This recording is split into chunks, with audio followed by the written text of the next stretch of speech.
What are we doing? What are we doing? What are we doing? And there were a lot of people flocking to a Southfield Target today, buying all the Black-owned products that they could get their hands on.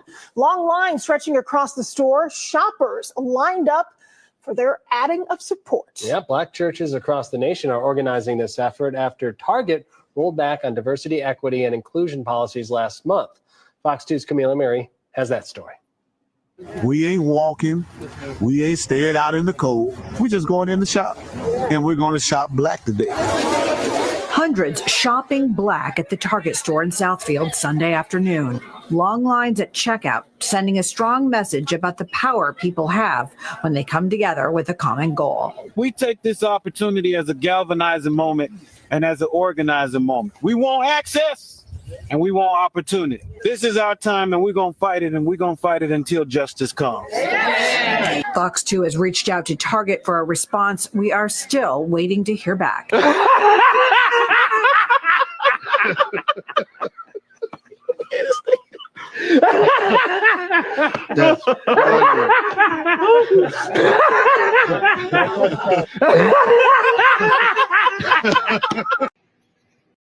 I'm Dr. Ben Andrew.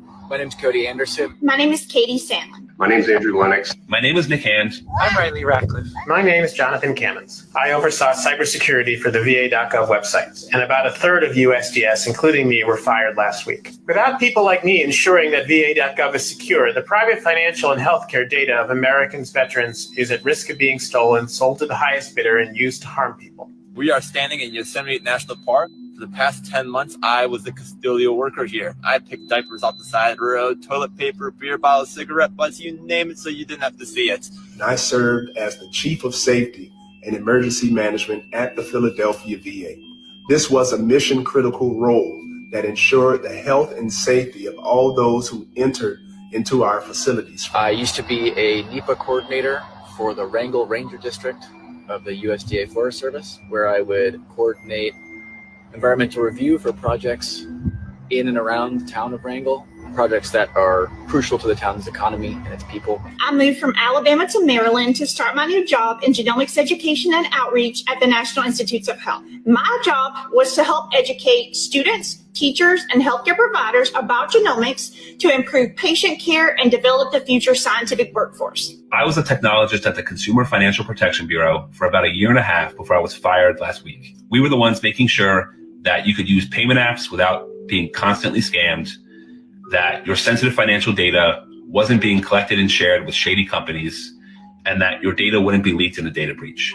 As the only aquatic ecologist at the largest reservoir in the United States, my job was mostly to monitor for water quality for recreational uses, making sure that when people are out boating or swimming, that the water quality is sufficient to keep people healthy. After leaving the military, I wanted to continue serving my country, and I did so as an administrative officer at the Veterans Affairs Medical Center in Ann Arbor, Michigan. My job was to enable our medical providers, and that meant looking at the hundreds of doctors and the thousands of patients' schedules to make sure that nobody walked through those doors and was not treated. Make sure that we had all the paperwork and credentialing to send those veterans home with the prescription medication that they needed. And we didn't waste a single taxpayer dollar.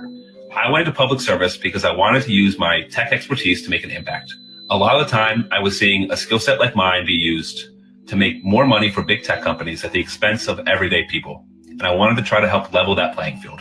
I went into public service because I'm passionate about helping others learn science and to also give back to a country that has given so much to me. I joined the Park Service because I believe that the national parks are one of the best ways that we can share America with everyone. I chose public service because my mother worked 30 years for the VA Medical Center in New Orleans. As a kid, I said, one day I'll work at the VA. I got into this job because I'm not in it for the money. I don't make that much money, but what I do believe in is the National Park Service and our mission to protect these beautiful and insanely unique monuments to the rest of the world. If they offered me my job back tomorrow, I would take it, despite all the chaos and risk. The mission is still there, and I'm still ready to be a part of it. We're not deep state actors. We're not faceless bureaucrats. I'm a veteran that wants to help veterans. That's why people join the federal service. They do it to help others and serve their country. Those are not real jobs producing federal revenue. By the way, they're consuming taxpayer dollars. Those jobs are paid for by the American tax people who work real jobs, earn real income, pay federal taxes, and then pay these federal employees. Federal employees do not deserve their jobs. Federal employees do not deserve their paychecks. I mean, of course, without federal employees getting paychecks, you wouldn't have Social Security. Unbelievable. I really few takeaways. Good morning, number one. Welcome to Let It Be Known. Neil, how are you this morning? I like the color you're wearing, that sweater. Thank you so much. I'm feeling a little overwhelmed from yesterday. It's a lot to process, a lot to take in. Lot to process, lot to take in. There's a few things. First of all, we have we got Representative Hank Johnson this morning, and we got some serious questions for our congressman out of Georgia. Very, very serious questions. We love to keep things light on certain topics, but this is not one we can afford to keep light. So we're gonna talk with the representative, and I know the representative has a very strong position, so it should be a really good conversation. But a lot of takeaways from that opening there. Those federal workers, I'll go there before we even get into the Target thing. You may have some things to say. I know RNG got some things to say on the Target thing as well. But the federal workers, I thought it was really important that and really a great idea of Greer's this morning to show that it and they said these are not deep state actors or whatever. It humanizes even more these federal workers, these people who have left their job. The one man said if they called them back tomorrow or today or whatever, he'd go back, which is interesting, but also, in my view, pretty powerful to say that, because these one guy, what he said picking up diapers. He's a custodian guy, and yet people look at his job like unimportant. But then you think about it, how important that job is. Right. So it's a lot there, Neil. Right. And the Trump administration said yesterday, late yesterday evening, that there will be more cuts to federal workers as soon as possibly today. And so, and when you hear comments what Marjorie Taylor Greene said about not even, dignifying or respecting a federal worker, when the president of the United States has been at golf courses and spent over $50 million or more of taxpayers' money on the golf course. Yep. And so when you think about all of these things, it just breaks your heart, especially after you see what happened yesterday with the vote for the budget plan. And so the impact of what Americans are going to feel have just touched the surface, because it just started with federal workers, but now it's going to trickle down, and people are going to start feeling the wrath of the Trump administration. Yeah, and David Youngblood says someone should let Marjorie Taylor Greene know that representatives do not produce goods either. M&M, somebody under the screen name M&M, is asking, why do MAGA keep doing Nazi salutes? It's it's a message that they've been sending, and they are. This is as serious as anybody thought it could be. Mm-hmm. And those great group of large group, when I say great, I mean large group of Black folks who went to Target, you saw in that video. Now, Neil, I am 100% with RNG on this. It's the stupidest thing I've seen. It's you going into my, okay, we're only going to buy black, and why go? There are a lot of black shops, black owned. It's like going to the New York Times or the Washington Post saying, we only want the column from the black guy. I'm gonna buy the paper, but we're gonna rip out everything else and just take the column from the black guy. You are still patronizing Target. I'm sorry for the black owners in Target, the black people who have products in Target, but it just doesn't work that way.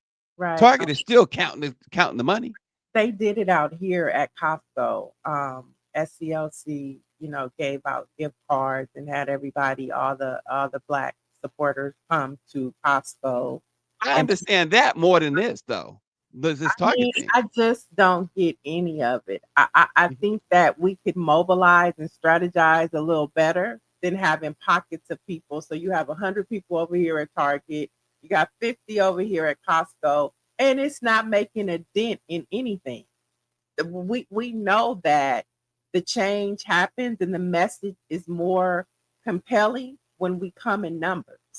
And so we gonna have to figure out which boycott we're gonna do, and we need to do it together.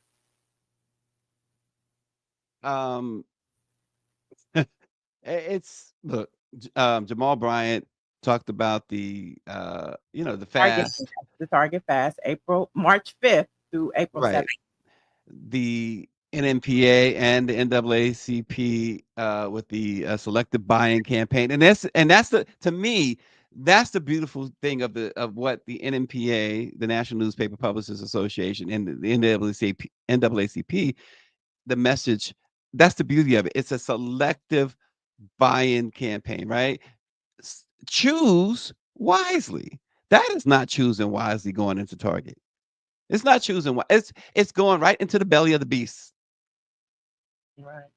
And the reason why, and like I said, the reason why I can get down better with the Costco thing is that what Al Sharpton was doing there was saying, after Costco said, no, we are standing by our DE&I policies and stuff.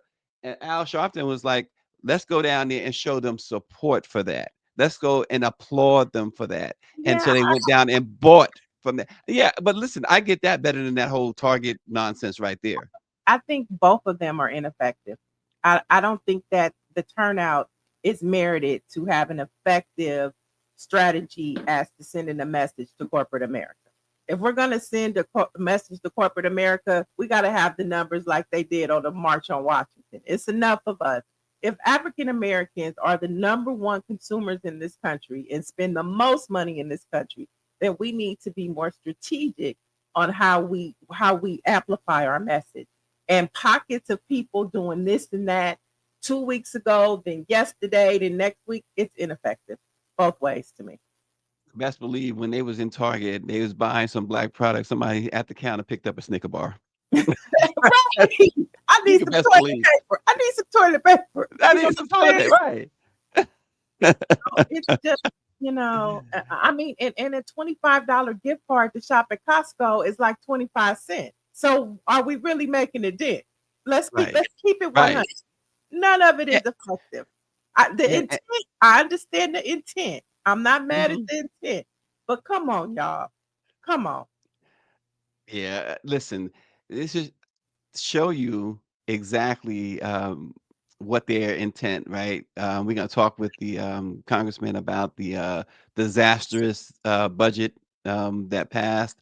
That, like you said, folks have only felt the surface. They're about to really feel it all. We all about to really feel it. But here's the thing.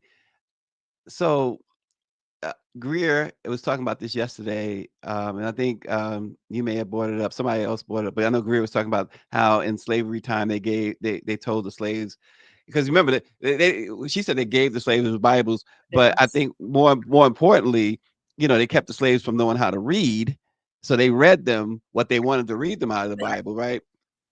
And I say all that to say this, because yesterday when they were doing those cuts, when they were and Marjorie Taylor Greene is just one of the most ignorant people to ever serve in office, in any office ever.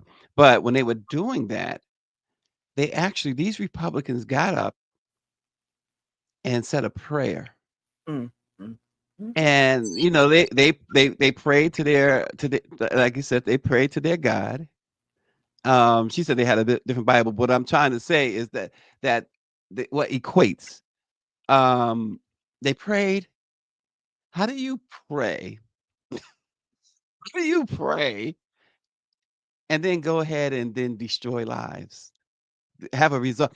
It is the most idiotic thing it is the most, it borders on almost blasphemy that you gotta stand up there. First of all, we can go, that's a whole different thing, but church and state and all that stuff, we can go into all that, that's a whole different show, but you're gonna pray and knowing what you're about to do is what I'm saying. Knowing what you're about to do, that you're about to destroy, and in some cases, you're going to kill people. Right. People are going to die because of this budget bill. They're gonna die because you have snatched away there's a lot of somebodies in a nursing care facility. There's somebody with Alzheimer's. I have a family member with Alzheimer's. There is somebody that needs a transplant, a heart transplant or something. There's somebody that's dying somewhere that is going to die because of the decisions, the hateful decisions they made. Right. Yeah. I mean, just like they praying, I'm praying for understanding. I for a minute I was questioning, and a friend of mine told me we don't question God, we pray for understanding. So I've been praying for a lot of understanding to know, like, because they praying and they think they winning. They praying and they think they winning, and they are winning in a sense at this time. They're winning this battle. Now, I'm not saying they're gonna win the war, but they winning this battle. And so I'm just trying to reconcile in my mind how the least of these are being attacked and it's being allowed. And like, how can we come this far to see glory in a sense and then be taken back? It's not reconciling in my mind, and I have frustrations. That's why when we have pastors on, I really need I need that consultation with them, because I don't understand for the life of me how all of this is happening. And I didn't even know that they prayed yesterday. See, that vexes my spirit. That really vexes my spirit. Well, so you got to understand, and I'm sure you understand when you really take a moment to breathe, Niel, because you are obviously a person who believes in the church a lot. But you got to take a moment to breathe, because it's scriptural too. We're not gonna talk scriptures, y'all, on here, but this is for the sake of this. It's scriptural that you would have something like this happen. It's not the end. It's not by far, it's not the end. They're not going. Evil lives a long time. I said that yesterday. Oh, and that is scriptural. So I just implore you, because you are very outspoken about your embrace of your beliefs, your faith. It's just read more and with understanding of the scriptures. Just really read and pray about more understanding. That's all. I mean, And so we'll I'm yeah, praying. just I'm let's praying. do that. And I want, I and I think this is a reckoning too with our country, because they think that the Bible and the scripture belongs to them. You know what I'm saying? they think It's a they think reckoning but that this country has, from religion to race, to economics to systemic, where everything stems from systemic racism in this country. And that's religion and everything else. And so I think that's where we're at right now. It's not just religion, it's everything. And it's all tied to systemic racism. everything is tied to systemic racism. Absolutely. And this is to before we get to the congressman, this is also tied to systemic racism. A group of private military contractors have pitched to Donald Trump a $25 billion plan to expedite mass deportations. They want to leverage military bases, private aircrafts, and they want to deputize citizens to forcibly remove 12 million undocumented immigrants before the 2026 midterms. It's Blackwater is the name of the company. They're very close to Donald Trump. It was a 26-page proposal that was leaked. And basically, they want to have these military camps, and they want to install a private fleet of 100 aircrafts, and they want a force of basically, and let's call it what it is, white supremacists, to just go after everything and everyone that they believe is undocumented. And we have already seen the disaster already in this. They've been trying to deport people who are citizens. And so this is only going to get worse. And I also believe that this is bigger than that, that this is a way for Donald Trump to prepare for a civil war. It's a way to deputize all of those degenerates, all of those rioters at the Capitol. It gives them that the privilege to come after people. This isn't about immigration. 100%. That's what I've been saying all along. Once this militia gets in there, they are preparing for a civil war, because everything that the Trump administration is doing is going to set the middle class and the least of these on fire once it starts hitting them. Now, I wanted to say, you brought up a lot of points about, the elderly and the sick. When it starts hitting these Gen Zers and these millennials, that's when it's going to pop off. Oh, that's when it's gonna pop off. That's when it's gonna pop off, because it's not connecting, because we still on TikTok, we still on social media, we still posting. It's business as usual. So the things that unfortunately that we're talking about today, it ain't resonating with them because it ain't affecting them. But once it starts affecting them, they gonna have a problem. Just when exactly. And we're starting to see that slowly. That is because we keep seeing these videos and when you look up these videos, because you got to be careful what you see, but you find out that they're authentic, and you see these videos of these supporters or former supporters of Trump say, I didn't know. I really didn't know. I didn't think it was going to affect me. I thought it was going to affect them, not me. And so it's starting to affect people that it's probably very dangerous to affect.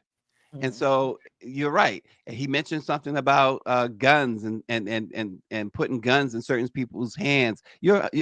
Greer's been saying this for long before the election. She's been saying it for a couple of years or so, that we're headed this way. This civil war attitude. We're headed this way, and now it's plain. You just spelled it out. And she said the SS. And you're right. When it impacts them, that's what's going to pop off without question. Now I'm gonna give you a bit of I found interesting news. If not, some people will say good news. Raymond Santana, one of the wrongfully convicted and exonerated 5, is looking to join his brother in the fight, Yusef Salaam, on New York City Council. He announced yesterday that he is running as a Democrat to represent parts of East Harlem and the Bronx, the same neighborhoods where he grew up and was falsely arrested more than 3 decades ago. His campaign is focusing on criminal justice reform, affordable housing, and addressing what he describes as the deterioration of neighborhoods plagued by drugs, rats, and soaring rents. Got another exonerated 5 going after some power. Good for him. That's hope. That brings me hope, because that's what it's going to take. They say politics start local, and they impact the people the most on a local level. So this is progress. This is good to see. And wasn't he married to Delicious from Flavor of Love? Oh, I don't know. Was he? Yeah, I think he was married to Delicious from Flavor. Oh, wow. I did not know that. Flavor of Love. Woo! Flavor Flav. He got out and he was like, delicious. Wow, the mood in the room has changed dramatically for me now. A little, because it gets a little heavy. Oh my. Greer writes in, just based on our last story, that due to a rise in threats against ICE agents and their leadership, the agency is seeking proposals from private companies to track potential threats online, particularly on social media platforms. This effort may also affect individuals who just criticize ICE online. So SS, this is, I'm glad we got the congressman this morning. I'm glad we got him this morning. Looking forward to that discussion. Right. But see, like this right here, it's like, when we talk about ownership, when we talk about systemic racism is a part of social media.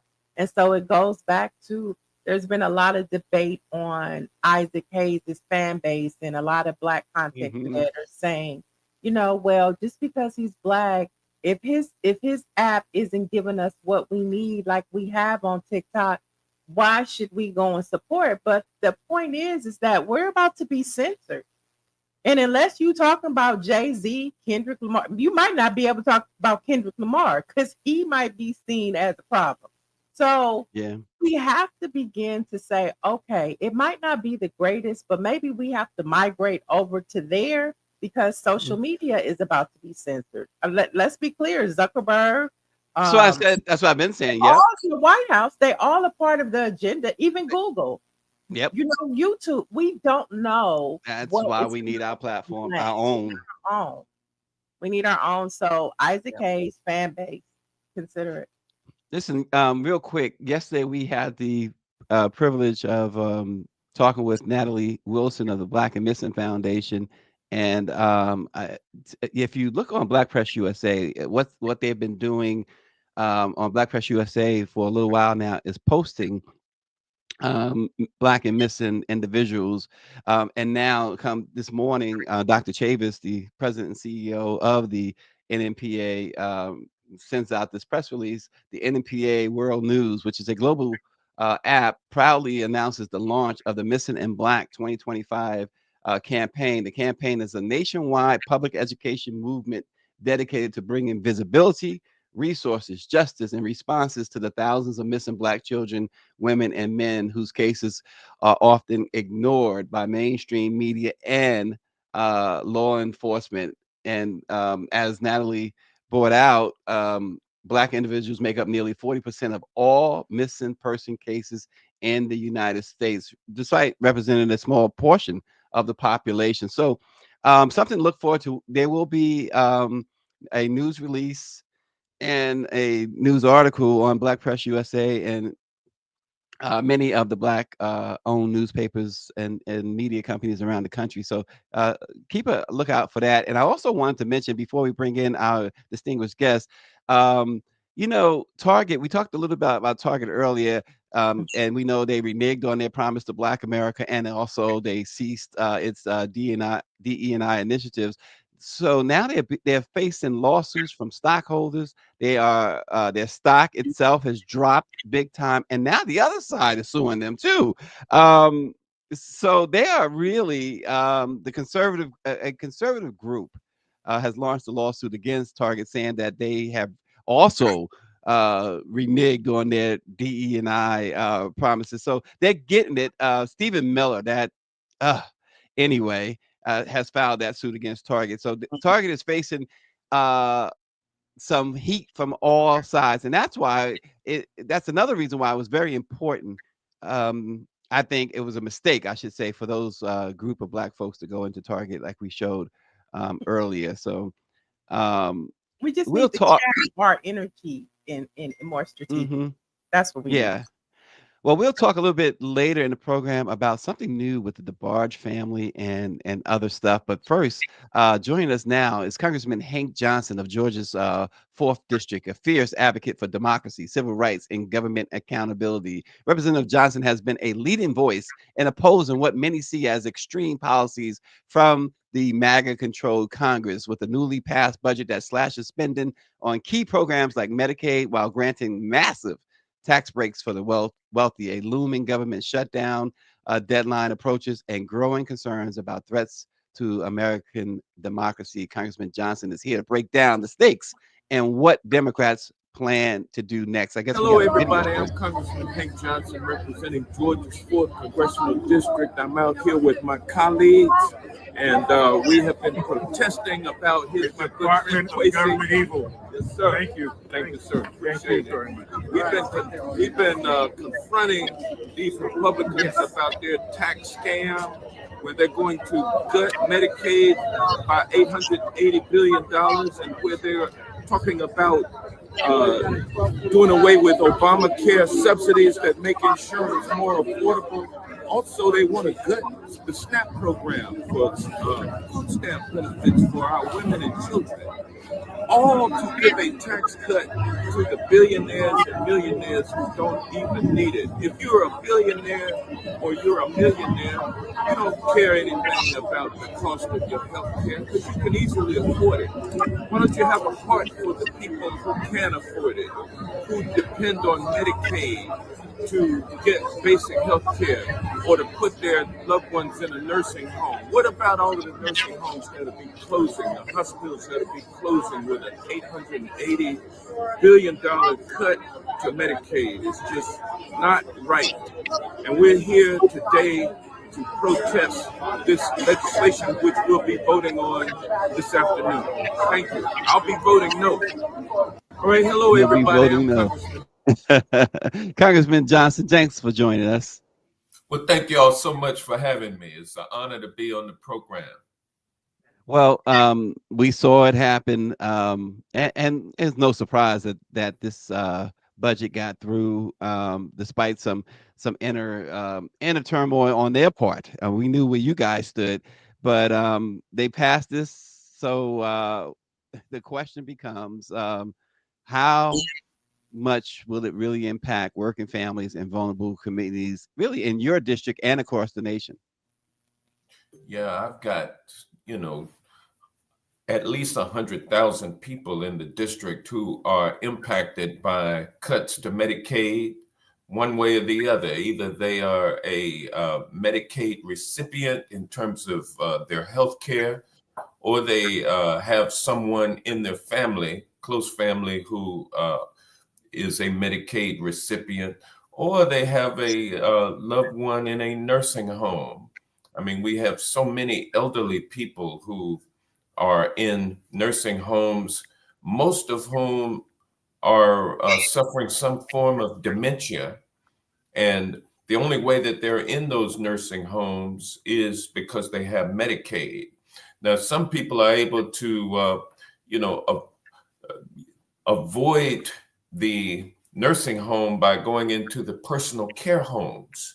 We have many of those throughout our communities across this country where entrepreneurs take care of 5 or 6 or 7 elderly people in their residence in a home. I mean, you feed people, you gather around the community table. It's almost like family. And so, you got people who are living in those personal care homes, and they depend on Medicaid as well. And a lot of those people in those personal care homes on Medicaid are not elderly. They have some kind of disability that prevents them from taking care of themselves. And so they are in a place where they can get the kind of attention that they need. And that allows the family members who come visit and support them in those settings, that allows those family members to go out and earn a living and take care of the rest of the family. Many of those families might be single parent households, only a mother taking care of a couple of children. One child might be disabled in a personal care home on Medicaid. Now, what happens when you cut $880 billion across the board on Medicaid? You send those families and those people into a state of turmoil where, what can they do next? And so it's really heartless. It's cruel. And it's just to give some billionaires like Elon Musk and Mark Zuckerberg and Jeff Bezos extra few $1 million on top of the billions of dollars that they are holding on to. And this was a party line vote. I'm going to throw it to you, Neil, but somebody is asking, but I think it was 217, 215. Am I correct? Yeah, that's right. Democrats have one member who was missing last night. He is out ill. And so we have 215. And we were joined, the 214 of us last night were joined by one Republican who felt like the cuts were not drastic enough. But that one vote, wait, let me stop you right there, though. That one vote, that 215, that one was from a Republican? Yeah. In other words, one Republican voted no. So the one Democrat who was not there, I got to understand this. I think this is critical to understand. So if that one Democrat was there to vote yes, you had a 216 thing, right? Well, it actually would have been it would have been 216. And then they would have needed a tiebreaker. Does that work the same way in the House as it does in the Senate? There would have been no tiebreaker, and the bill would not have passed. You better check that Democrat's bank account today. Well, unfortunately, he's a member who is suffering from lung cancer, and I'm not sure that he will be rejoining us. I really wish him the best. This is even more devastating, Representative Johnson. This is even more devastating than what we first thought. If that is accurate, and I all due respect to the member who is sick, but if you're telling us that this one vote by a Democrat could have made the difference, that's heartbreaking. That's devastating. That's how close we are to being able to have the majority in the House of Representatives. It's 218 to 215 right now. And, all we need is 2 Republicans to come over to our side theoretically, and we would be able to. So actually, that 217 would have stood though. You'd have had 217, 216 instead, apparently, right? Yeah, I went to law school, and I was not a math major. You and me both. I didn't go to law school, or was I a math major? So anyway, yeah. Okay, let's keep it. But yeah, it's real close. It's real close. I want to talk to you about, you're telling us what can happen in the impact, but how long will it take it to actually trickle down to the American people to feel the effect as to what happened with that vote yesterday? Well, it's not a done deal. What that was yesterday was a vote on it's a vote on the budget, and the budget sets top line figures for how much will be spent in various categories.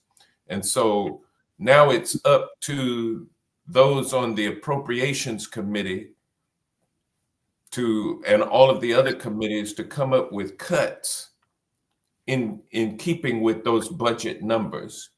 And so they're going to have to pass that legislation in order for the cuts to become effective. And so we have a government that is funded through March the 14th.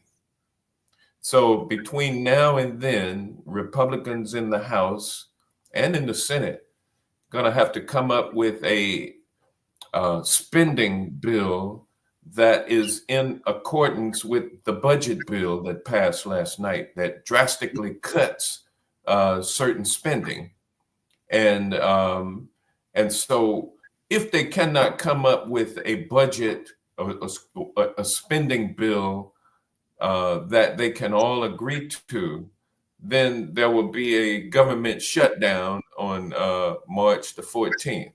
And so all of this is kind of coming together in a very chaotic environment. And the Republicans are in control of the House, the Senate, and the presidency. And the courts. And so now they have to pass a spending bill to keep the government operations moving. And if they can't do that, then there'll be a government shutdown. Now, whether or not there will be a government shutdown or not, if I was a betting man, I would be betting that it will. I don't, you have people who don't want these cuts, Republicans, because they have a lot of nursing homes and personal care homes and Medicaid recipients in their districts. They have a lot of SNAP beneficiaries in their districts. And in fact, if you really look closely at the Republican districts, many of them represent areas of great poverty, and they represent areas that the people in those areas receive public assistance. And guess what? It's more white folks in this country receiving public 100%. assistance than black folks. But for But some Representative reason, Johnson, these MAGA folks eat their own, right? I don't know why folks allow themselves to be eaten. They actually vote for the folks who are eating them. They vote them in the office and stick with them. Stick with them like it's like roaches on a roach stick with the stick stuff on there. They get stuck and they can't get out, and and it's to their detriment. I mean, they're making, folks making $8, $9, $10 an hour and still voting for Republicans who are giving tax breaks to billionaires and millionaires who don't even need it.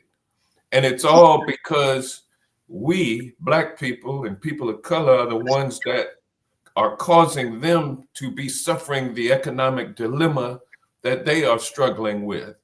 And so, and then we got black people who. I'm going to ask you about that. I'm glad you're bringing that up. Who have been attracted to that same roach paper out there on the floor. Roach Motel. That Roach Motel. They've been attracted. As Mike B says, once you go in, you can't get out. Why is that though? Why do you believe that when we sit down and we've talked to some last week, we've seen them at the White House doing this so-called Black History Month celebration. Why do you think those folks who look like us, Congressman, why do you think that they are so staunchly behind what is obviously a white supremacist regime? Well, I think most of those folks, that crowd that was at the White House last week, that was a crowd that was mentally ill. I mean, deluded. And we have many people like them. They look at their phones and they look at their tablets, and that's where they get their information from. And the information is entertainment with some substantive matters sprinkled in. And then you end up getting fed this information. Now, when the information is false and misleading, and you've been receiving your information since 2016, years you've spent, you don't read publications, you don't listen to discourse from scholars and people who know facts. Your information is limited to what you're getting over your device, and that's coming in through the algorithms that the folks control. And so they're essentially feeding you misinformation and disinformation and malinformation, and you've been consuming it, and you know nothing better, you know nothing else, and so you act upon that misinformation. And so Republicans have dominated the digital space, while Democrats have pretty much ignored the digital space. And so we've spending campaign dollars on TV, on legacy TV and radio, instead of on platforms such as this one that reach our people, because you do reach people, but you could reach more if we were in this thing together, like they do. They've shown us how to get the job done and impact those who don't look like them. We can do the same thing. And so we are now starting to play in that arena. And I think because we speak truth, I think we will win in this digital arena. But we have so many folks who are deluded, and we've got to feed them with facts and attract them to the platform so that they can receive that information and then keep keep that information flowing to them over the period of time and win back the hearts and minds of the people who we've lost. Yeah, I see that your social media has been active. Like yesterday, you were on the steps of Capitol Hill. We see Jasmine Crockett telling Elon Musk to F off. We saw yesterday Maxine Waters throwing her paper up.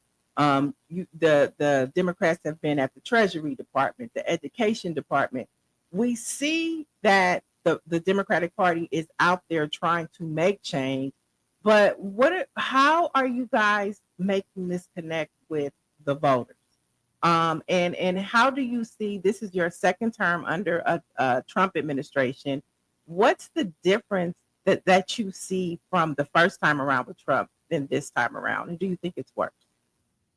Yeah, Democrats we have a three-pronged strategy. One is legislation, because we are legislators, but unfortunately we don't control the floor. And so we don't get to put forward and force votes on our legislation, but we do have the opportunity to introduce legislation. And like I said, all we need is 3 Republicans to come to our side. And we have an opportunity to actually pass legislation. So, we are diligently involved in that legislative effort. And then we also have a litigation thrust where we're aiding stakeholders who are out here filing lawsuits, attacking the unlawful and unconstitutional actions of the Trump administration. I should say the Musk-Trump administration. And then last but not least, we are working hard to mobilize people to get out and protest and demonstrate. I mean, they said back during the civil rights era that, nonviolent, peaceful protests don't work. It'll never work. But it did work, and we made it to this point, and we're going to have to employ those same strategies in order to save democracy, not just for ourselves, but for the entire nation. And so we have been the conscience of the Congress. We've been the conscience of the nation. I'm talking about Black people. And so we have a special role to play. And so we as Democrats, along with the greater Democratic caucus, are out mobilizing the people to do what we need to do in order to save this democracy. So now there's a big difference between Trump 1.0 and today's Trump 2.0, who has pretty much outsourced being president to a non-elected apartheid South African billionaire named Elon Musk, who knows nothing about government, but he knows a lot about making money. He's the richest man in the world. And in fact, his net worth increased from about $265 billion on November the 5th to something like $465 billion on January 20th. And it's no telling how much more his net worth has increased since that time, same way as Donald Trump's has. And a lot of it based on the cryptocurrency. But big difference between now and then. Now they have a blueprint that they worked on and published. It's called Project 2025. And they told us exactly what they were going to do before getting elected. But they didn't tell us exactly how they were going to do it. And so, let me stop you there for a second, Congressman. First of all, they did tell us, you're absolutely right. We couldn't have expected them to tell us how. But let me ask you this, because the biggest thing that happened to me, the biggest turning point, was the Supreme Court's immunity ruling, right? And with that, the Democrats were still in office. President Biden was still in office. President Biden went out of office telling us, having a televised farewell message saying that he was essentially turning us over to a dictator, which was very disheartening. With that Supreme Court ruling, couldn't Biden have done a little something different? Well, no. Well, could Biden have? Well, what the Supreme Court did was conferred upon all future presidents, including Donald Trump, immunity from criminal prosecution for official acts. So in other words, just about everything the president does is an official act. Right. And but wait, you said, I'm sorry to cut you off, Congressman, because I want to make sure, because this is stuff that our audience has talked about. This is stuff I've talked about. When you say they converted on future presidents, so that did not mean Joe Biden, or did that include Joe Biden in the current as the current president? It included Joe Biden. And so there you are. Joe Biden. Official acts, Congressman. Yeah. Official acts, immunity. So here's where I'm going with this, because people say, and you've heard that folks, Democrats are weak. Democrats allow this. The Democrats are, they're just not strong enough. Black folks leaving Democrats because Democrats have let them down. Here's the thing. If the Supreme Court, I'm not going to say if, because they did, and you just confirmed that it included Joe Biden. Why didn't Joe Biden, instead of sitting in that Oval Office saying that we are under this threat, and essentially I feel sorry for you, why didn't he say, as an official act, I am staying in office. I am terminating that election. This is where we're going. Donald Trump keeps talking about that third term. He keeps tweaking the Constitution, and you can't sit here and say that he's not going to succeed because he has the Supreme Court in his back pocket. So what prevented Joe Biden from declaring some sort of national emergency, some sort of national security threat, understanding Project 2025, understanding that supremacists were about to take over? What prevented him from evoking that for the good of the nation, for the security of the nation, and as an official presidential act, I'm declaring martial law, whatever, to stay in office? Yeah, it was common decency and respect for the rule of law upon which democracy is based. Joe Biden is a lawyer. He understands the Constitution. He respects the role of the rule of law, which is essential to freedom. And so he was not going to be the one to turn our democracy into a dictatorship, but it was, so we let them do it. It was the people who elected in a free and perhaps fair election Donald Trump, and so he won the presidency. He did not win by a majority of the vote. Well, he did win by won at all. Vote, if he won at all, he only got 49. He only got 49.7% of the vote. He only got 1.5% more votes than Kamala Harris. So he had no mandate. The election was close, and whether or not it was full and fair or not, let's not play into the 2020 election was stolen January 6th stuff, and let's go ahead and say that there's been no fraud uncovered in the 2024 election, and Donald Trump won it fair and square. And that's the way that it operates in a constitutionally based society as ours has been. And you follow the Constitution, you follow the laws and rules of this country, you abide by those.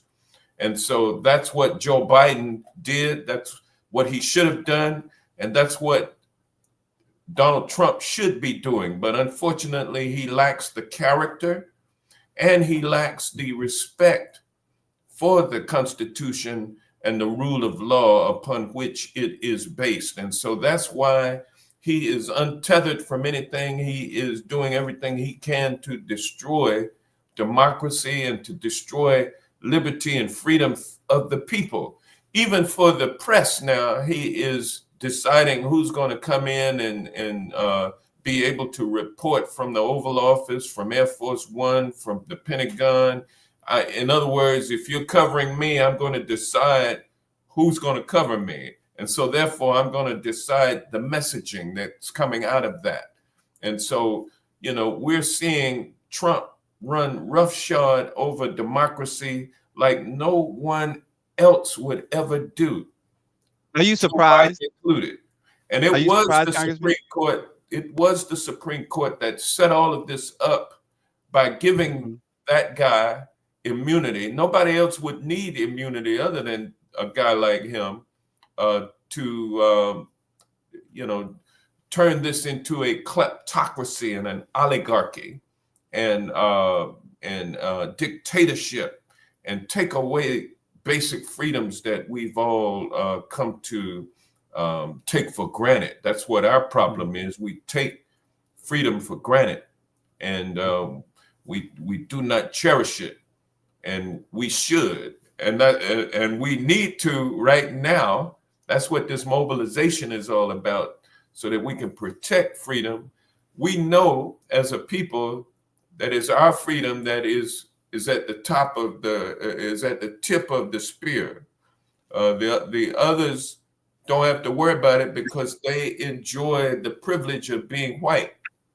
We've never had that privilege before. And so we're on the front line. And maybe that's why Joe Biden didn't act with the urgency that we would have liked to have seen him act. I'm not blaming. Well, he lost the election. And he was a lame duck president.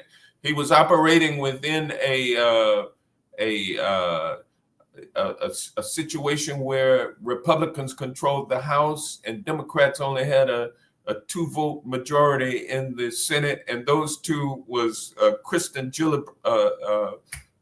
Sinema and Joe Manchin, who were really, we couldn't rely upon them. So, Joe Biden was not a dictator and did not try to be and should not have been. Yeah, but we're not surprised though, right? At what we're seeing. Are you surprised at all? I mean, I know we got a little bit of just a few minutes left, but I'm shocked in terms of the brazenness of this attempt and the swiftness of it. How quickly democracy has been brought to the edge of the cliff, and how close it is to falling over. I never thought that I would see America feeding on itself to this degree so quickly and dramatically, and it has really been quite shocking. And that's what they want it to be. They want to flood the zone with shocking actions, one after the other, a continuous flow of excrement that causes people to just shut down and become hopeless about the future and feel like there's nothing that I can do to prevent what's happening. So I'm just going to stay out of the flow and try not to get dirty and let it all work itself out. That's what they want us to do. But what we really need to do is understand what's happening and don't let anything slide and contest everything one way or the other and fight for this democracy, which we built. This is our country. We built this country. We built it economically, and we built it democratically. And this being our country is something that we need to fight for. And that's what we're called upon to do right now. And I'm not talking about going out here and picking up arms. I'm talking about peaceful, nonviolent protests. The scary part is they are. But you're right. And I can't guarantee that there won't be any self-defense. And I hope it never comes to that. But I mean, the basic instincts of human beings is to survive, and we are good at surviving as a people. I mean, ever since we were brought to this country, we've been surviving, and we'll continue to survive. And we will continue to we'll do whatever we have to do in order to survive. Before we let you go, we've talked about the president, what's happening right now in our nation. We touched on what happened, Joe Biden. We had those questions, but now we want to know, before we let you go, how optimistic are you about future elections?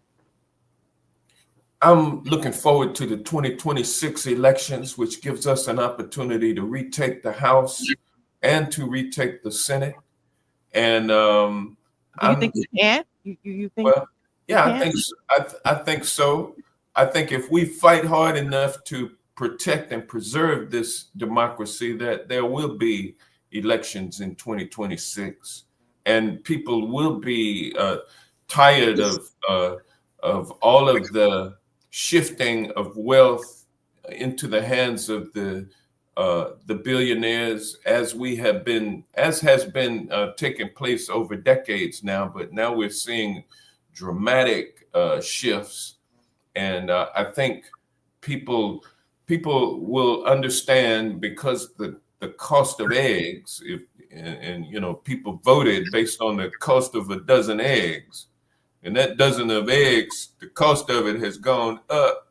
And so folks who are voting based on the cost of a dozen eggs are not going to be happy, in 2 years with the cost of living in this country. It costs too much to live in America.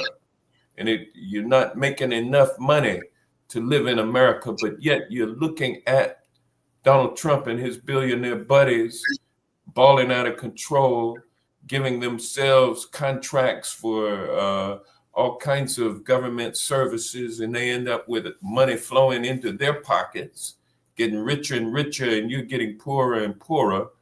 And you have an opportunity to vote, I think. And if people are listening to news sources offering credible, truthful information like you guys do, and if Democrats are supporting you as they should, as they haven't been, as they need to do, and the word gets out, and people become motivated based on truth, yeah, we can take this thing back, and we can never let it go thereafter. Well, Representative Hank Johnson of Georgia, we really appreciate you taking out the time. We know it's a busy time for you. So thanks for thinking about and joining the Black Press's Let It Be Known. We appreciate you. Thank Yes, you so sir. much. Thank you all for having me. Absolutely. Representative Hank Johnson, folks. Neil, I really wanted to, let me just say this, the viewers, a lot of people, a lot of folks were writing in questions and comments. I really wanted to get to them. A lot of these representatives, you ask one question and they will give you the longest winded answers. And I wasn't in any way trying to be rude to the congressman by trying to cut in there, but in order to get questions in, you have to cut in sometimes. But No, I think it's important to start hearing. We see the same old rotation of lawmakers in mainstream media. They're going to go for the Jasmine Crockett's, they're going to go for the Maxine Waters.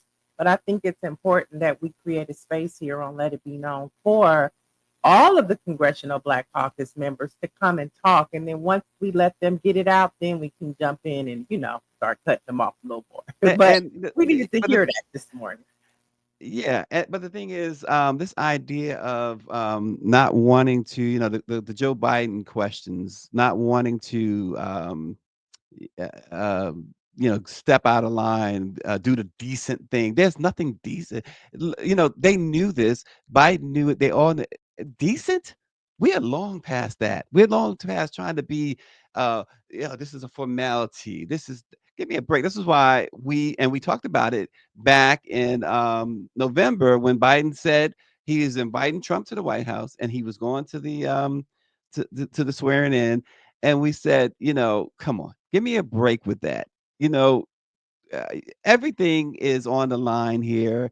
And we seen it unfold. We was not wrong. We see, and he said, Hank Johnson said, we knew the playbook.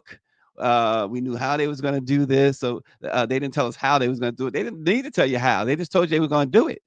And so if that I don't care what anybody says. And I saw some people disagreeing, some people agreeing. I could care less.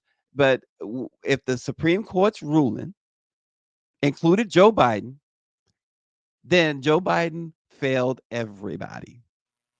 He took his privilege with him to Rehoboth Beach because he could have, and somebody mentioned, I don't know if it was David or someone else mentioned that he could have declared some sort of emergency. He could have had Trump locked up. Could have had him locked up if he felt that way. Yeah, I think that a lot of the older lawmakers, Representative Johnson, they come from a time to where just follow the process. This is the way that it's been done. This is the way that we do it. And there is a sense of white privilege that we all have fallen under, which is the whole banner of systemic racism that we kind of just blindly every day go forth. The lawmaker Johnson also said that he was a little shocked at how, things are going as well. So I just think he thought he'd have more time. Yeah. But so I think that's a generational thing. That's why you see the AOC, you see the Jasmine Crockett, you see the Maxwell Frost. They don't have that mindset. They're not coming in with that. This is how we've done it. This is how you do it. And we're just hoping that Trump does the right thing. Now they're also in a state of FAFO. The older lawmakers are finding out as well that this is not of yesterday. This is a whole new situation. And so we have to respond differently. And so there's a reckoning that's happening even internally with the Democratic Party from an older generation mindset of how things are done and how things are actually happening. And the younger generation is just quicker to adapt and move with how things are moving, and they're catching up. So it's a lot of reckoning going on in those halls of Congress right now. Yeah, it is true. They are just, I don't know, and it did nothing to me. Unfortunately, that did nothing to help in any way dispel the thought of the weakness that Democrats portray as a whole. Ooh. Okay, Cassius Clay, that was a blow. It really didn't. I mean, you gotta at this point, if you still singing that song about common courtesy, common decency in that field, then it's time to step aside. It's time to step aside. I mean, one thing about Donald Trump, he has what you thought that you could, and I think they're surprised at the power of the presidency. See, Barack Obama, Joe Biden, none of them pushed the limits of that office the way that Donald Trump has. And none of them sees the power that they had like Donald Trump has. And so I think that Congress and Democrats are finding out that the president has more power than we anticipated. Like now we're realizing that Barack Obama should have painted some of them rooms, painted the White House black. He could have, because Donald Trump is definitely painting it white. Okay. Yes. So but the Supreme Court told you that was my point. The Supreme Court told you that the president was above the law. There was no rules to the presidency anymore. And Biden was president for 6 months under that new law. We're talking about a man that's almost 90. I could care less if he was But 900. it matters. The older you get, the more set in your ways. And he was still, as old as he is, operating from a time of the past. And so maybe we need to start thinking about putting a time limit on these presidents, because guess what? And Congress people. I'm with you on that. And so now Donald Trump is operating from a day of white supremacy from back, and he's trying to bring it back to the glory days, and he ain't gonna change his mind either. We knew that the moment he came up with that "Make America Great Again" thing. That we all knew that. You had to be crazy not to know what that meant. And even look, Inferno said this about that discussion, and I'm gonna bring it back up in a minute. But he said, I heard what he heard from that discussion was just lay down and take it. I hope, he says, I hope we get a chance to vote. They're going after the 14th Amendment and the civil rights. And even Hank Johnson when you asked about the question about the midterms, he even said, I think. He didn't say that with definitive language that there will be another election. So, and that's the other thing that they're good at, couching certain things. Don't couch stuff, especially when it's that serious. You know, the Godfather said that he wanted to hear bad news immediately. You remember when his consigliere went out to California and the guy told him no. He says, okay. Yeah, he thought that the consigliere should have spent the night. He said, nope. The Don wants to hear bad news immediately. And it's like, just get it on. It's no, it's Let's get ready to rumble. That's what you're saying. Right. It's like, not get ready. If you're not ready, then forget about it. Just stay sleeping. Stevie Wonder says, just stop sleeping. But my gosh. And Quinn, okay, so Mr. Durrett is asking the question: how many women will not be allowed to vote in 2028 due to not having a matching last name? Again, it's all there in front of the congressmen and all of them. So hey, I really appreciate the time that any of the CBC members can give us. I really do, but don't come soft though. Bring some heat with you. I'm looking forward to having Jasmine on because we need somebody to bring some heat. This is the problem that I have. This is the problem what I have with that statement right there is that we cannot put the back of the Democratic Party on Jasmine Crockett. That is not fair to her. That's not fair at all. And I wanted to ask that. You're right, because I wanted to ask him that too, because that's exactly what's happened. That is exactly, and you know, she's not complaining about it, but she should not be in that position. No, they won't even give her committee assignments. They won't give AOC committee assignments. Hakeem Jeffries is the leader. He's the minority leader of the Democratic Party for the House of Representatives. And the reality is, it's systemically blocked. Systemic racism is blocking him. They want to put the angry black woman image up to portray us, but they won't give the black man who is in charge the opportunity to speak. And what I'm also hearing in the halls of Congress is that Nancy Pelosi is still pulling strings. Like when we talk about these older people that need to go sit down, she needs to let him lead and stop doing all of these backdoor things. She's the reason why allegedly Joe Biden stepped down. She was part of that reason.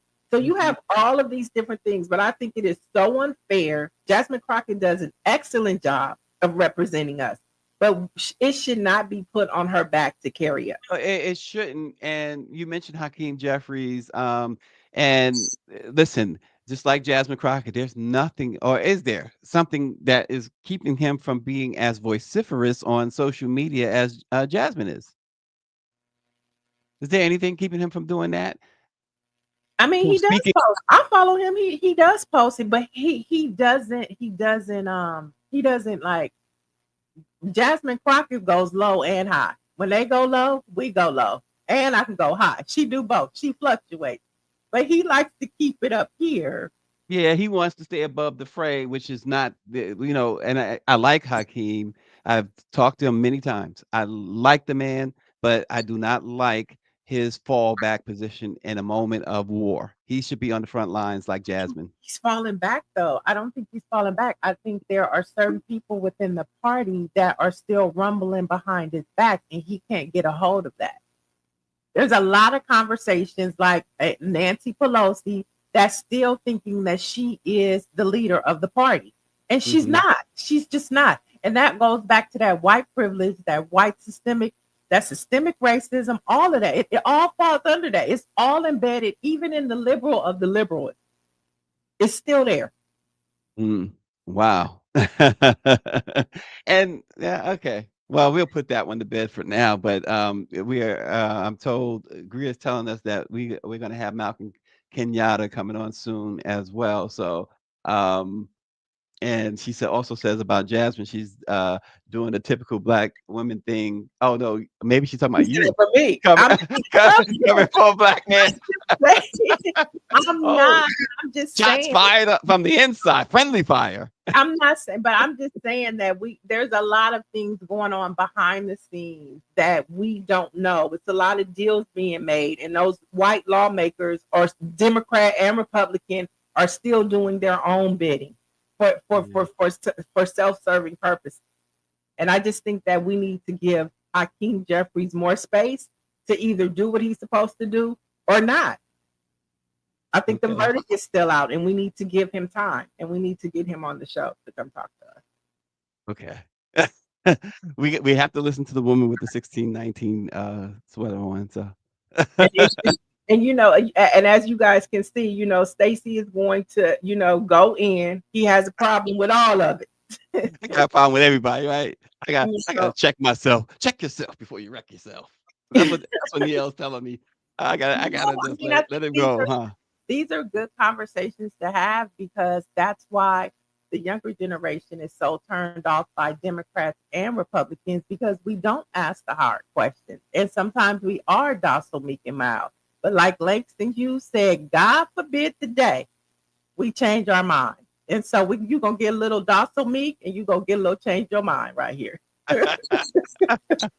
Listen, let's before we have to wind everything up, let's go into a couple of quick topics. I wanted to bring this topic up too. The DeBarge family, Slam Dance Film Festival is going to debut a new documentary titled DeBarge, and it shows the lives of James and Randy living in RVs on the streets of LA. And the documentary is also going to include appearances from Elle and Bunny and other DeBarge members, and it will include archive footage of the late Tommy and their mother, Ethelene, who remarried in 1980 before her tragic death last year. This is what one reviewer, a guy named Steve Copian, wrote about the film. He goes, quote, "This is a look at the life of the members of the DeBarge family through the story of James DeBarge. 40 years ago, they were at the top of the pop charts. Now they are living in poverty. Don't go into this film looking to hear the hits and feel good. This isn't that film. In a world where we are getting glorious tribute films where performers look back on the glories of their lives, we finally get a film about the dark side of fame. It is a heartbreaking tale of some performers who not only fell from the top, but fell into the dumpster." He says, "I honestly don't know what to say, but this film hit me like a ton of bricks." I mean, we know all of. Look at that. We know all of the hits, the great hits that the DeBarge family put out, and the troubles, the drugs, the prison. There was one very, very, and I won't say who this person is, but this one very, very person that is extremely familiar with Motown, familiar with DeBarge. In fact, almost family with DeBarge. I'll say that much. And family with Motown. Told me one time, and we got into this discussion, a sort of heated discussion, when he said this. I don't know the DeBarge. I've never met the DeBarge family. Let me just throw that out there. But this individual said to me that they are the worst people. I do not allow my people to be around the DeBarges. And this was about 30 something years ago. This individual said this to me, and I was like, "Are you kidding me? Are you kidding me?" But and I saw this trailer to this film here, and it made me even more heated about that discussion that I had 30 years ago with that individual, because you cannot call someone trash and other things that individual referred to them as when they're going through life the way that the DeBarges apparently went through life with the abuse and the addiction and stuff like that. These people simply needed help. They were very talented people who needed help. Oh, I lost your voice, Niel. I can't hear you. Can you hear me now? Yes. Okay, so Sly Stone was homeless. He was living here in LA in his van for years. He was another one. And when I think of the Luther Vandross documentary, it was sad too. You know what I'm saying? When you think of he wasn't homeless, but he still had an addiction, and it was food. And it basically killed him because his weight fluctuated, and that's what the documentary is about. So I mean, I think the Luther documentary, it all speaks to all that glitters is not gold. And somebody can be at the top of their game, but they still dealing with stuff that can literally take them out, you know. And we're all human, everybody human. We all feel the same things. And so this is sad to see, but thank God for the hits. Yeah, and you mentioned Sly. Wasn't Sly living in that van by choice, not because he had to? From my understanding, he was homeless and living in a van. Okay. But this thing, like I said, I have not. Obviously, the documentary debuts this week on the Slam Dance Film Festival, but it is. I saw that it's so tragic. And Greer says that white supremacy was the impetus for their trauma. When their father and mother married, they experienced racism. The father became very abusive because he moved to a poor neighborhood. Isn't that something? So this documentary is coming out. We've been getting documentaries after documentaries, but this seems to be one. I don't know. It seems to be one that looks as heartbreaking as any. Yeah. So these are the gentlemen that sung that "There'll Never Be a Greater Love" and "I'll Call Your Name, Girl." Is that Switch? No, that's Switch. Somebody mentioned Switch too. But it's Time Will Reveal. I Like It. Okay. And Rhythm of the Night. Can you feel Rhythm of the Night. There you go. First video I ever saw on cable TV, and it was on BET. That was the first video I ever saw. Wow. I remember them in that car, that convertible, and they were singing and dancing. Right, and so this is why you might confuse them, because the lead there of Switch was the oldest brother who passed away. He had been addicted to heroin. Yeah, is what Greer said. And yes, Empress One, James was briefly married to Janet Jackson. I remember that. Yeah, we remember that well, right? But wow, the DeBarge family. Listen, not because they were celebrities or are celebrities or whatever, but just as a human, you gotta hope for the best and wish them well. And if they're still battling with substance abuse or whatever, you hope for a recovery. But that is wow. And the thing about it is, like, women used to love them. Those were El DeBarge's brothers. Yes. Okay. And they were like, look at them. Oh my gosh. He said DeBarge disappeared like light-skinned black men in the 90s. Yeah, where did light-skinned black men go in the 90s? They seem to have left. They seem to have left Earth. Hilarious. James, the one that is in the yellow, that was Janet's ex-husband. Shut the front door. Oh wow.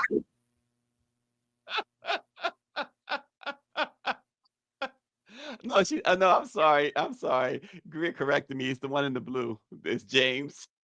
Oh wow. Well, I'm dead. Oh my gosh. Yeah, and folks, believe me, we're not laughing at their plight. I'm not laughing. You laughing. I'm not laughing. No, it's what you said that made me laugh, is what I'm getting at. Because I remember it's hard to fathom that someone who, when you think about the height of their careers, would ultimately be this, exactly. Yes, So that's who I remember. Right. Exactly. So it's hard to fathom that with what we saw in the picture of the two DeBarges in the blue and yellow. I'm glad they have Um, each other. At least they have each other. well, great point. Great point. Yep. Yep. Exactly. And I hope, apparently the documentary brings the family, has them together discussing things or whatever. And Well, I it hope that depends on what L you get. L could show up any kind of way at the concert. So I don't know. well, I'm hoping that the documentary, that seeing them together is not just for the documentary, that they are working together as a family to try and help each other. David says, life is hard and we are sometimes challenged with difficult choices and decisions. And Trixie says it's not that hard if they were hard on drugs, because drugs dictate their lives, unfortunately. Mm. And Inferno 932, to your point, says L has been making a comeback. Yeah, he does. Yeah, everybody wants him to show up to their birthday party and sing. That's one of them songs, one of them ballads, and he shows up, and sometimes in a good state of mind, sometimes not, but he shows up. So he is challenged, but he is working through his challenges. So let's pray for him. Yeah, absolutely. And we didn't mention this yesterday. Got to mention it today. Dr. Alvin Poussaint, a psychiatrist who provided medical care to civil rights activists in the 1960s, Mississippi, and later became a national authority on the effects of racism on Black mental health. He died on Monday in his home in Massachusetts. He was 90 years old. His wife, Dr. Tina Young Poussaint, confirmed his death. We know that he was born in Harlem in 1934. He graduated from Stuyvesant High School, and he earned a bachelor's degree from Columbia College and a medical degree from Cornell University in 1960. He completed his residency at the University Neal of California, Los Angeles, where he was chief resident from 1964 to 1965. And we also know that he was the guy, many may not know, or many do realize, that he was the real Dr. Huxtable. I didn't know that. Yes, Bill Cosby and him were very tight and remained. In fact, I heard from Bill Cosby yesterday on the death of through his spokeswoman on the death of Dr. Poussaint. Of course, they were extremely close, and you saw him. As I said, Dr. Huxtable was pretty much based on Dr. Poussaint, and he actually had 5 kids. Did he have 5 kids or just the Huxtable? So yes, he had. I'm not sure if it was 5 children, but he and his wife had children. Not sure the makeup, but the attitude. He actually was on the set of many of the Cosby episodes as a coach during those episodes to kind of tell Bill and the rest of them, well, this is, he was a consultant for the show, and also for A Different World as well. Wow, So that's his a fun fact to know. Yeah, and his primary role, Niel, was to ensure that the programs, The Cosby Show and A Different World, portray Black families in a positive and realistic light, free from harmful stereotypes. So he what he wouldn't do was take credit for any writing. He says he said that was one of the things that he did not do. He said that doesn't make sense for him. He would never rewrite a script. But they also he and Bill Cosby collaborated on a 2007 book that was titled "Come On, People: On the Path from Victims to Victors." And he also did the afterword on Cosby's best-selling book Fatherhood. So they did a lot together, and he was a firm believer in addressing racism's profound psychological impact. And he was known for challenging a lot of conventional views. I know, I love that. I've been ever since they put A Different World on Netflix, I've been binge watching it every day. I was watching it last night, and you telling me this story, I a lot of the episodes dealt with racism and just racial profiling. And I mean, I love A Different World. It's timeless. The Cosby Show and A Different World is timeless TV. I can separate the art from the person, Bill Cosby as the person, but as Heathcliff Huxtable, that was a great representation of the Black family, and you can't take you can't take it away from it. It really was. I mean, we had prior to that, as far as Black families, remember we had what's his name, Willis and Arnold, but they were being raised, they were adopted and being raised by different strokes. Different strokes. And then you had the Jeffersons before that, a thousandaire, as George would say, not a millionaire, but a thousandaire. And of course, Good Times. Ignorant though. George was very ignorant. Yes. You go back and look at the Jeffersons, it was like, woo, that's right there. George was like a Black Archie Bunker. Mm-hmm. And so there's that, and of course, Good Times with the struggling in the ghetto Black family. I mean, it was a very show. You know what they say? Florida was the problem in Good Times. Florida was the problem. Wanted to stay in the ghetto, and she wanted her white Jesus. She was the problem. She was the problem. But the point of mentioning those shows was the fact that it showed you just how important the Cosby Show was. Mm-hmm. Because the Cosby Show really, I have Black people say to me during the time the Cosby Show was on in the 80s, say, oh, that's not realistic for Black. What? Right. And that was the problem. We have been fed so much of the garbage that we couldn't believe that there could be this successful middle class Black family, and the kids, they basically were not, they wasn't being, they wasn't on drugs, strung out on drugs, they wasn't selling drugs, and education was a big theme in their house. And when you think about the history of Black America, Black people in America, Black folks really cherished education. And I think the Cosby Show helped us to realize that was the case. Yeah, and not even that, just that Black art. You know what I'm saying? Like having Black artists that they first taught us show a lot. to do that.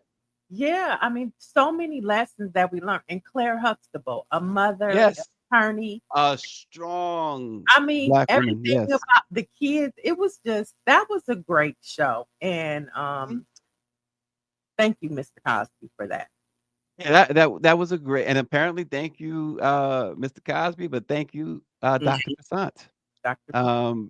Because wow. And as Inferno 932 says, control the media and control the people. And that's what we saw, because people just could not accept, even though the Cosby Show, and it was the side note, they was the number one in the ratings for several years. Right. And you know what? A lot of people learned about HBCUs through A Different World and the Cosby Show. You know, for a long time, people thought Hillman was a real college.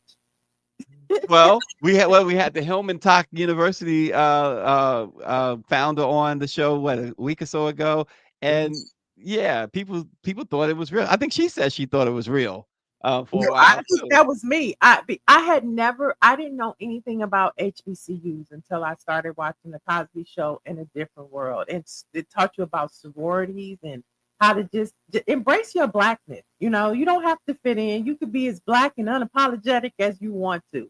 And you could be educated and have a family, 2-family home, love each other, educated. It was just beautiful. It is absolutely wonderful. And now, what do we have on now that's comparable?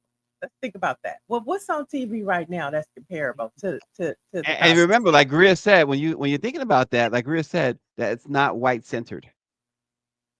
Because Cosby Show was not white centered at all. No, it wasn't. So when you answer that question, think about that, because I can't think of a show right now that equals the Cosby Show that's on right now.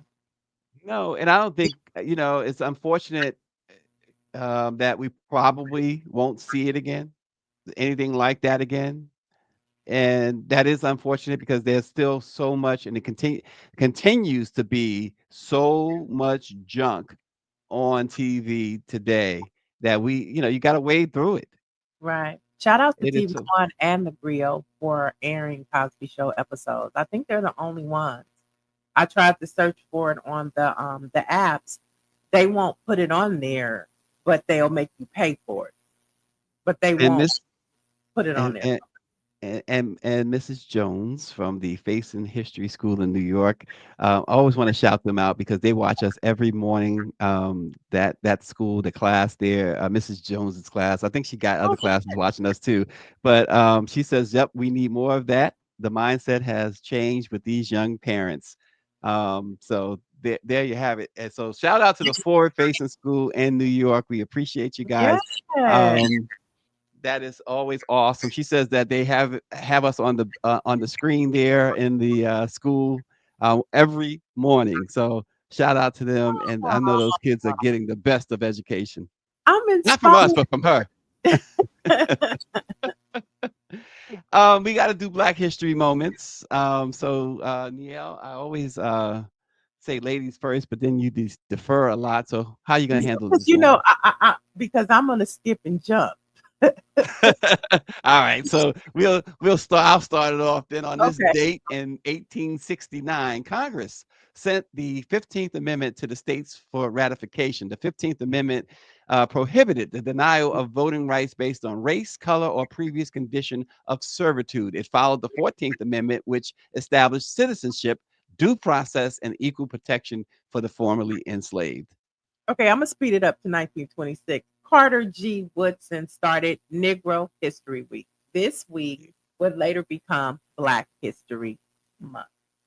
All right. So going back on this date in 1870, a man named Wyatt Outlaw, who was the Black leader of the Union League in Alamance County, North Carolina, was lynched. Outlaw was a prominent African-American man in Graham, North Carolina, a member of the Republican Party. One of the men deeded land for the area's first AME church and a member of the Union League. He was appointed to the town council of Graham to the extreme displeasure of some white leaders and townspeople. So one night, Klansmen rode through Graham in an effort to scare the African-American population, but Outlaw and a group of men shot at them, frightening them away.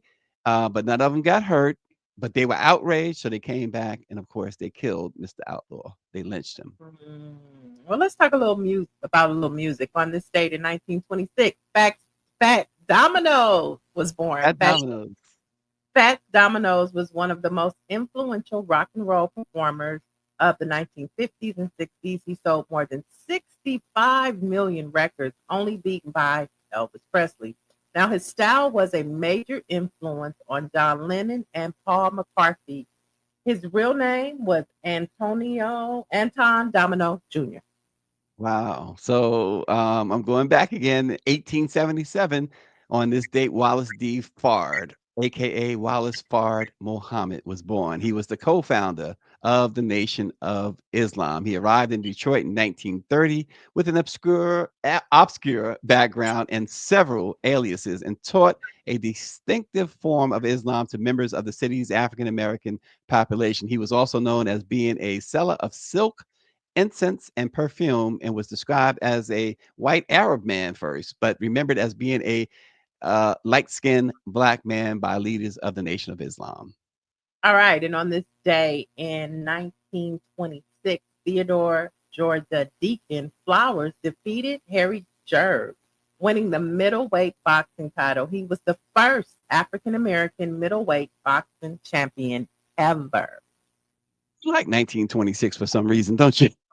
You know, something happened. I don't know what it was. Something happened. Maybe one of my grandparents was born or something. I don't know. Well, on this date in 1946, a race riot broke out in Columbia, Tennessee, leaving 2 people dead and 10 people wounded. That's so sad. And on this day in 1885, at the Grammy Awards ceremony, African-American musicians won awards in several categories. So Lionel Richie's Can't Slow Down won Best Album of 1984. Tina Turner's What's Love Got to Do with It took the Best Record slot and earned her the title Best Female Pop Vocalist. And the Pointer Sisters won Best Pop Group for Cha. 1985. And, you know, that always leads me to one of my favorite trivia questions, and people tend to get it wrong. The biggest selling album in the history of Motown. Do you know, Neil? Not a clue. What's the answer you think it could be? Think about Motown artists. Of course, Michael Jackson was a Motown artist. Marvin Gaye, Stevie Yeah. Wonder, Stevie Diana Ross, Wonder. Yeah. Smokey Robinson, Four Tops, Temptations. I don't know. It could be Yeah, a lot of people say Thriller, but Thriller wasn't a Motown album. That was The answer, yes, the answer is Can't Slow Down, Lionel Richie. There you go. Oh, 30-something million albums sold in the U.S. of Can't Slow Down. On this day in 1964, the Kentucky boxer known to all as Cassius Clay changed his name to Muhammad Ali as he accepted Islam. And rejected Christianity. You forgot. And rejected Christianity. Yes. Yes. And ain't nothing wrong. Ain't nothing wrong with it. Okay. On this date in 1966, Andrew Bremer became the first African American governor of the Federal Reserve Bank of New York. Now, Bremer was appointed by President Lyndon B. Johnson. He served as governor for 8 years, speaking about economic conditions for African Americans. He later became a professor at Harvard Business School. That was 1966, you said? Mm-hmm. Yeah, and she showed a picture of could you show that picture again? Because wait a minute, who's in that picture? Andrew. Go back. I saw. Look on the right. Who's that on the right? Is that Marsha Fudge? That looks like that's Eleanor. Eleanor. That's Eleanor Holmes Norton. That can't be Mhm. from 1966. No, well, that's not that could be an older picture of him, but it happened in 1966. Yeah. Yeah, that's Okay. just Yeah, but because I see Mayor Barry as well. I was like, wait a minute, did I see what I thought I saw? But on this day in 2012, folks, it's a somber anniversary. Trayvon Martin, an African American teenager, was fatally shot while walking home by George Zimmerman, who was a neighborhood watch volunteer patrolling the community. Zimmerman claimed to have shot Trayvon out of self-defense during a physical altercation.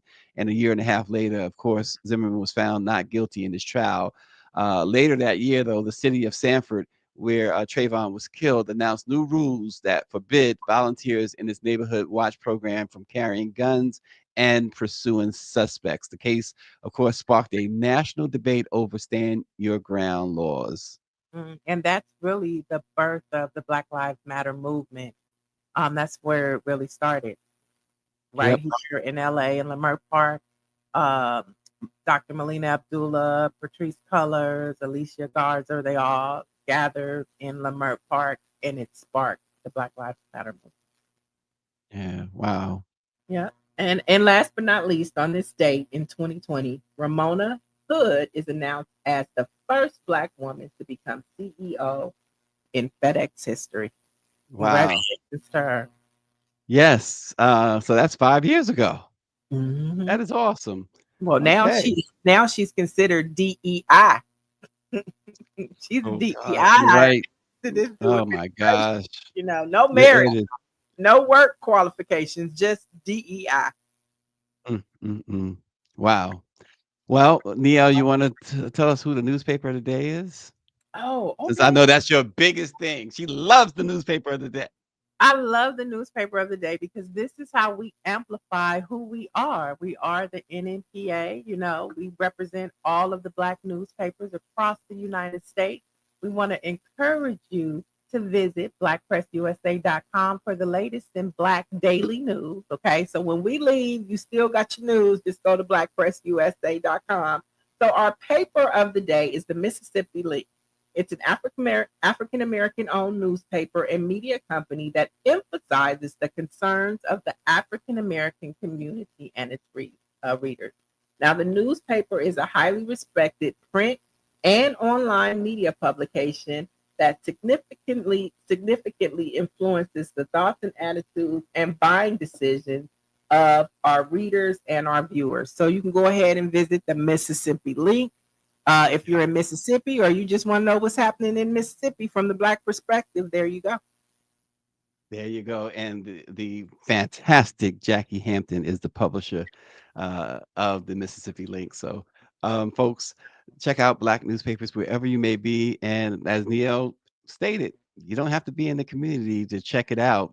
You could be in Pittsburgh and still get the Mississippi Link online. So no matter where you are, the Mississippi Link is available. Yep. And don't forget, visit blackpressusa.com for the latest in Black daily news. There you go. And don't forget to subscribe to our YouTube page. We appreciate it very much. Neil, it's been quite the hump day. And so we'll see what tomorrow brings. Thank you. Yeah, we got to go to Chicago tomorrow. We're going to Chicago tomorrow because there's a lot of spicy stuff happening in Chicago. Oh, absolutely. Yeah, we'll tell you about that tomorrow for sure. We'll see you then.